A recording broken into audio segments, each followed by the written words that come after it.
Happy morning to all. Welcome to our channel. ప్రతి పిల్లవాడు ఇప్పుడు ఎగ్జామ్స్ స్టార్ట్ అయ్యాయి కాబట్టి మేడం ఇంట్లో చదివినప్పుడు చాలా బాగా గుర్తుంటుంది. ఎగ్జామ్ హాల్లోకి పోయిన తర్వాత స్టార్టింగ్ ప్రాబ్లం వస్తుంది, లేదు కంక్లూజన్ చేయడంలో ఎండింగ్ ప్రాబ్లం వస్తుంది. ఇంట్లో వచ్చింది పేపర్ మీద పెట్టడానికి ఎందుకు రావట్లేదు, ఎందుకు మాకు గుర్తు రావట్లేదు అంటే మనం చదువుకోలేదు. అక్కడ పదే పదే ఒక క్వశ్చన్ చూడటం వల్ల అది వచ్చినట్టు మన బ్రెయిన్ భ్రమ కనిపించింది.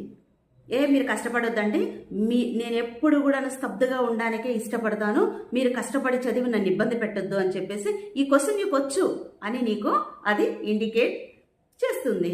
అప్పుడు మనం ఏమనుకుంటాం, నిజంగానే నాకు వచ్చు అనుకుంటాం. అంటే మనల్ని మనం కూడా మోసం చేసుకుంటూ ఉన్నాం. అలా కాకుండా ఒక క్వశ్చన్ పదే పదే చూసినప్పుడు గుర్తు ఉండి అది మనకు వచ్చినట్టు ఫీల్ కావడం కంటే వచ్చినటువంటి దాన్ని, వచ్చు అనుకున్నటువంటి దాన్ని ఒకసారి రాయడం కానీ, పక్కన వాళ్ళకి అప్పచెప్పడం కానీ, లేదు అంటే ఒక్కసారి కళ్ళు మూసుకొని ఒక విజయం